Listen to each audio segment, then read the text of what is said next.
What's going on, fellas? I've got a 2006 Ford Mustang here, and I'm going to use this car to point out to you the location of the horn fuse as well as the horn relay.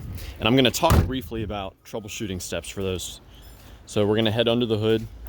Go ahead and pop open this fuse cover here.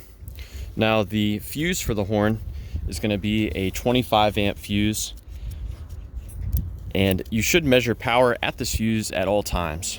So it's going to be this one right here. So you can just pop that out. You can check and see if it's blown or not. As you can see, this one's in good shape. So this fuse actually doesn't provide power directly to the horn itself. It instead provides power to two different pins of the horn relay, and that is the horn relay right there. One thing you can do, quick troubleshooting step, you can try tapping on it while someone's holding the horn down. You can also swap this relay with another relay as a troubleshooting step. So a good one would be this one, for example. That's a blower relay. Let's go and pop this thing out, and you can see I've got the pins color coded. So two red pins right there.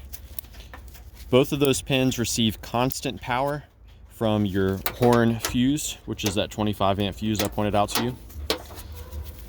So both of these are hot constantly. Now the horn is not controlled directly by the switch. It's controlled by what's called a low current board. It's basically a computer.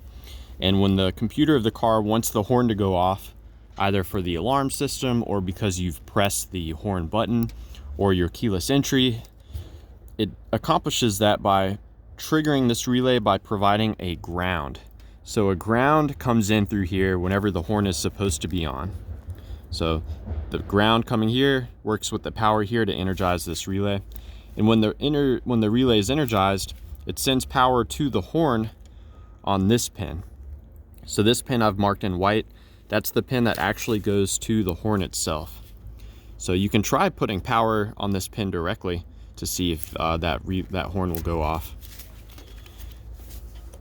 So yeah, those are the basic troubleshooting steps there. I do want to mention too, a really common failure point with these things are the clock springs. So the clock spring is basically the component behind the steering wheel that allows you to turn the wheel and still maintain an electrical connection. And if you want to bypass that, what you're going to want to do is find the dark blue wire that goes to the clock spring. And when you match that dark blue wire up with the ground, then that makes the horn go off. I've got the wiring diagram here. So find the black wire, which is pin 6, which is ground, and then pin number 7 is that dark blue wire.